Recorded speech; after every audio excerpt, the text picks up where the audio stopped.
Hello and welcome. I'm Arumba. Thank you for joining me. So, never worry about that little crash to desktop that you just saw. I finally figured out what my problem was, and hopefully I will be able to prevent it from happening again. I'm not yet sure if this is a bug that I'm experiencing just on my side or if it's in the current release, but when I'm gonna illustrate it here just for the sake of I don't know, proving my point, but I can at will cause a crash to desktop. So all I got to do is right click. Right click on any item, any tree or anything in the game, and it causes it to crash. So I'm going to have to do my best to just remember not to right click on things. I think part of the problem is that I've been playing a lot of Crusader Kings 2, and when I come back into Dwarf Fortress, I'm used to right clicking on everything because that's how you open up the extra menus and things. So when I come back in, I'm just right click, causes crashes, and I need to not do that because there's really nothing you ever need to right click on. So I think we should be good to play as long as I don't right click on anything. And I might even try to set seasonal autosave on or something. So anyway, before the game crashed, I was looking around the world. We wanted to take a survey, see how things are looking. And one of the things I noticed was that we've got a little bit of an invasion going on already. The local wildlife, we've got some centaurs, a whole bunch of them camped out by around this little well here. And left click, no right clicking allowed. So yeah, there's a whole bunch of centaurs, gonna have to keep an eye on them. We've also got some compact peat, which is awesome. Even though we've got a volcano on the map, I still always get excited to see compact peat because that is something we can use to make fuel out of, which is awesome. And so we've apparently embarked right here. The volcano's over here. Feels like a very similar map to the one that we embarked on before. You got these big, huge cliff faces essentially here. But yeah, so let's get right to the digging. So we're here, and I do think that I'm going to just stick very close to where this starting embark location is.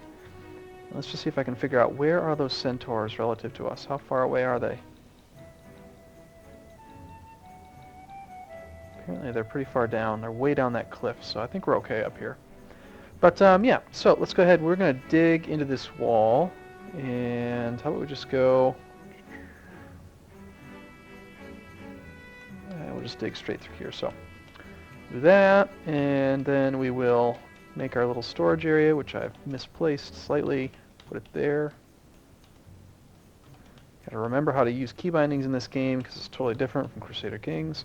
So we're going to dig in there. We'll have our temporary storage, and then we'll dig west towards the magma. So, okay, let's do that. We got to fire up Dwarf Therapist and read dwarves, and then I'm going to load up my optimizer that first try. I will go over this in more detail later, but for now I'm just going to select all dwarves, optimize, commit changes, and then I'm going to take it by minor. I don't like using this labors tab. I like using the labors no spacers. This is just, it's more consolidated, so I'm going to get rid of that one. And set labors no spacers as my default. We'll sort by mining roll rating and add a couple more miners because we have 3 picks. And for now, I'm going to, let's look at cast, and then we'll just assign everyone to be a hauler. Optimizer just turned off most of them, but I like to have overlaps in the beginning. Alright, so there's that. Other than that, we do want to, real quick, build a kitchen right next door to it. We want to build a butcher's workshop. Put that over here. We'll build a tanner's workshop right there. And what else do we normally want? Carpenter's workshop. Also right next door to the, well, as close as I can fit. I've actually not really planned this out very well. But we'll build all that stuff and let time go.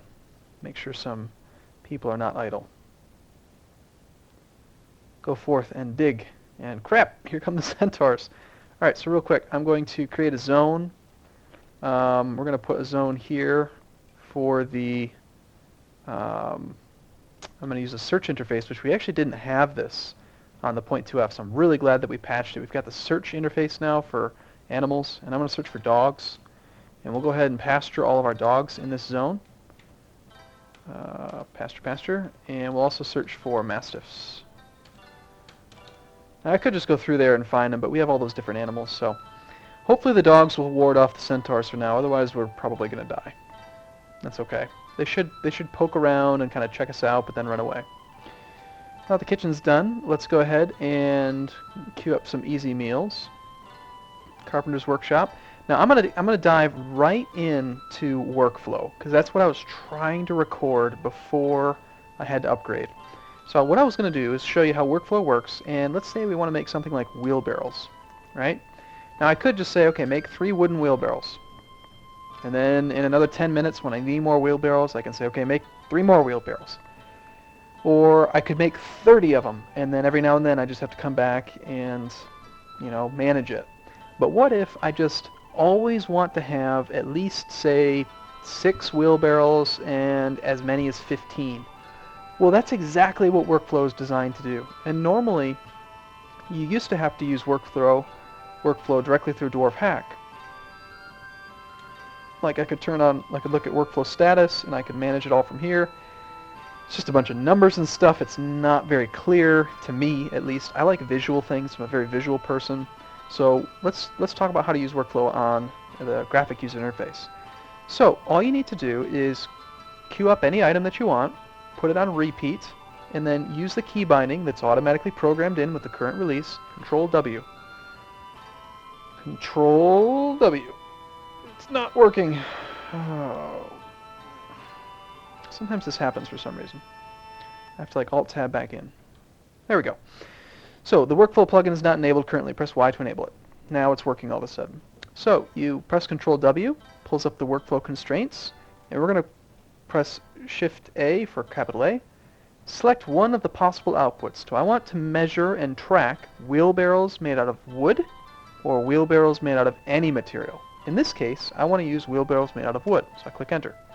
Now from here, I can control how many items do we want to have in stock in the fortress at any given point. So for instance, right now the default is set to 5 to 10. It's showing that we currently have none in the fortress.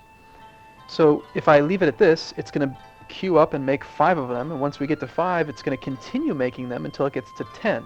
If it ever hits 10, it's going to stop the workflow order, and then it will just wait until it drops back down to 5. And then it will add it and queue it up again. So I don't want quite that many. I'm going to change it. I could do it either by using E and R to change that number, or I could use D and F to move it quickly. But I'm actually just going to use Shift R to make it a specific range, like 3 to 6. You can also use I, capital I, to change whether it's tracking stacks or items. So if you're making something that produces multiple, like say rock blocks, where 1 stone becomes 4 rock blocks, and you want to track the number of stacks versus the number of actual blocks, that's up to you. But I'm going to go ahead and leave that in there, and then go ahead and escape. And so that's going to be a protected job. Now if I ever want to look at all of my jobs at once, instead of clicking on individual workshops, I can always use Control I, which brings up my workflow status screen. Here I can see that we're tracking wheelbarrows made out of any wood. We currently have none and a limit of 6. This on the right shows more information about this specific job, and then gives you a graphical representation of the stock level over time. You can see this 1 mark right here. That's the current value. If I let the game play on for a while, it's going to start to move up. So it'd go from 0 to 1 to 2 to 3, 4, 5, 6. And you can see where you're at over time. Now, if you ever needed to, you could use the search bar right here as well, and you can also add items from this screen. So you can add items to workflow before you even have the workshop available to put them in. So we're not going to do that for now, but I just wanted to illustrate briefly how to do that. And so someone will make wheelbarrows. Let's go ahead and queue up as well. Like something like meals is something I really don't want to deal with. But that reminds me, I do need to go to the kitchen and disable the stuff I don't want them to cook. You can cook all the fish you want, but we're not going to cook anything that makes seeds. So no shadow leaf bushes, no valley herbs, orchids, no berries. Don't cook the milk. You can cook the eggs, that's fine.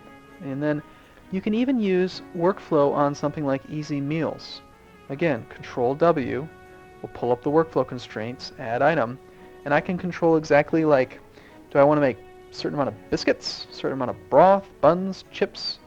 The reason that this is all popping up is because I've got that add extra um, more options available for like types of food that can be made. I don't think it'd be this specific if you didn't have that setting on. And then you can also press Shift Enter to be pulled back into that same screen we saw from the status thing. So let's see, type. Let's make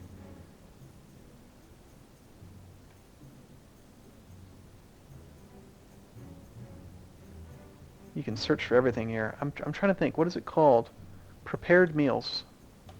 Any prepared meal is what I want to make. And material is any material, and that's basically all that I need to do. So yeah, create new. So essentially what I just want to track any prepared meal. I don't care what it is or how many of it is, and I'm just going to increase the limit by quite a bit. I'm going to make the range, say, 50 to 100 for now.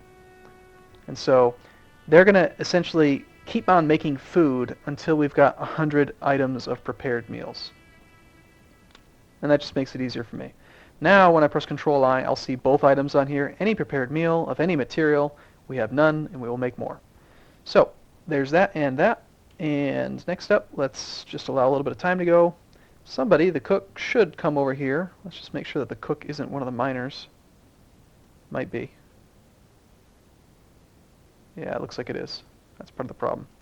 Okay, who's the next best cook? How about you? And carpentry. My carpenter is also my miner. And now my cook. We're running, kind of scraping at the bottom of the barrel here when you don't have very many dwarves. They all do kind of have like their own niche that they'd be good at. Or niche, however you say it. Alright, now just like before, we're going to go ahead and create a pile on any pile. We'll go ahead and put that here.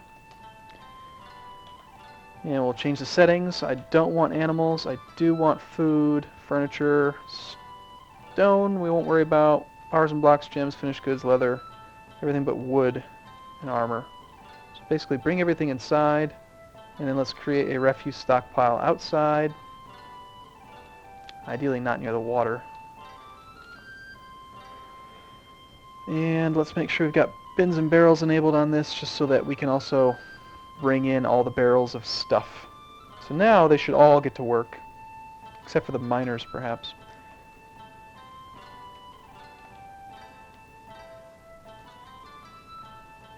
I'm going to try to make this as vertical of a fortress as I can. Oop, somebody's fighting. Apparently the centaur is attacking my dog. Interesting. So let's zoom to location and see where this fight's happening. Looks like this centaur here got bit by my dog and got bit in the stomach. The dog is still here. Seems to be okay. So yeah, the dog actually fended off the centaur. Good thing he's sort of hanging out there. In fact, wow, look at that. He's actually chasing him down. Now something that's kind of neat is that I can use F to follow. We can just watch the dog chase him. He might even kill the centaur. Man, that is one wicked dog. Look at that. That centaur is hurt. Or maybe it wasn't that one, it's this one. This centaur got chewed up a bit. So yeah, good job, doggy. Bringing all the food and stuff inside, and now let's go and check out workflow. So now we can see some stuff's been done, right? So we actually have an inventory tracker here. Wheelbarrows is currently at 3. Food is now at 6. You can see it starting to work its way up.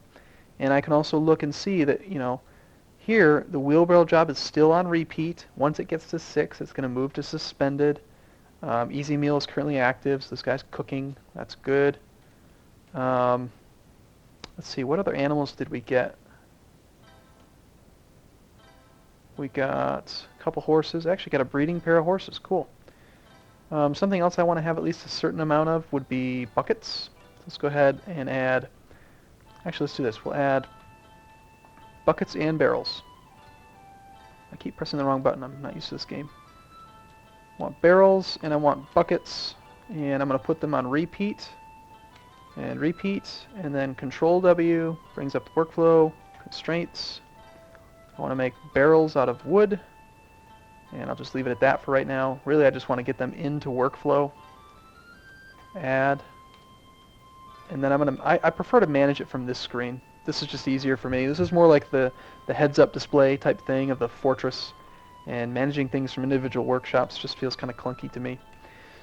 But it's the easiest way to input materials into workflow just by building something you want to build without having to know, like, navigating this screen can be a little bit confusing. Like, you know, this whole thing, like, it can be. I mean, it's not too bad, but anyway.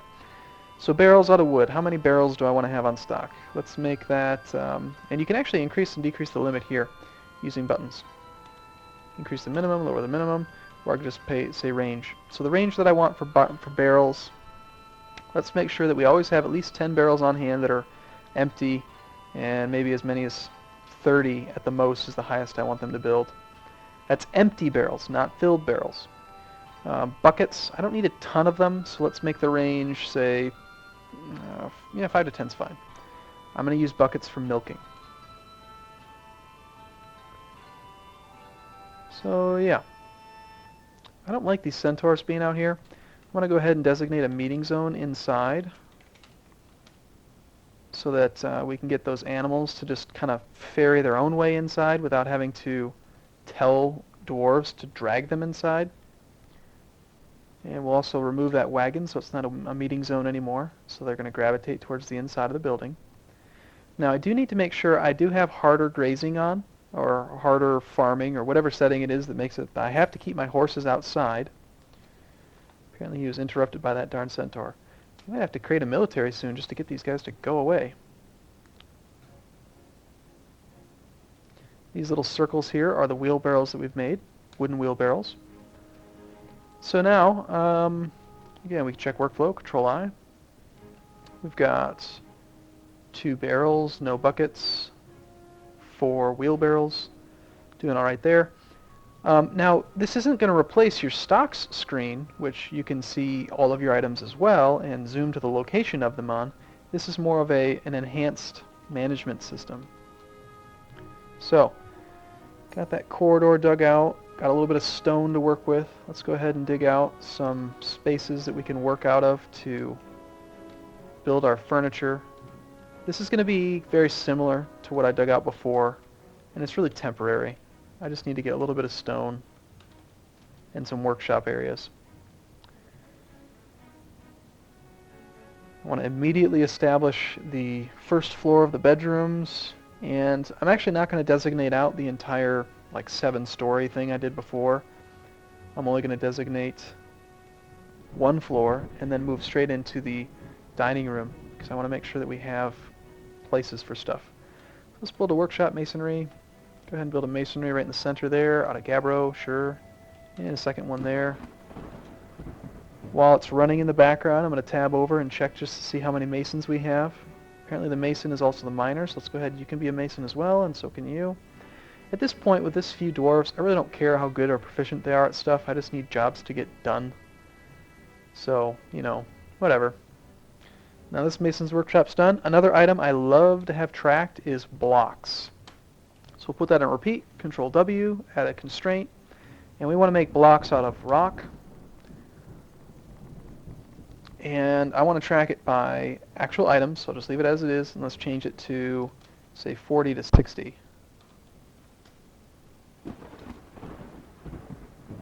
And it's actually warning me stock level is low, rock blocks, because we have very few compared to the maximum that you're allowed to have. So a dwarf's going to run over and start making some blocks.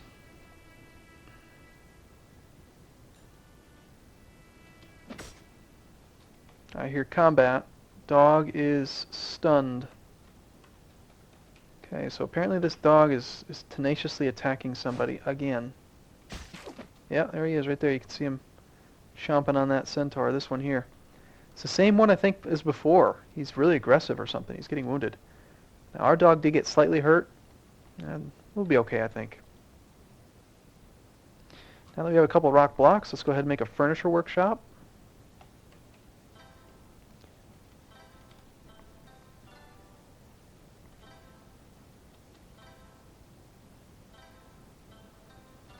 The only thing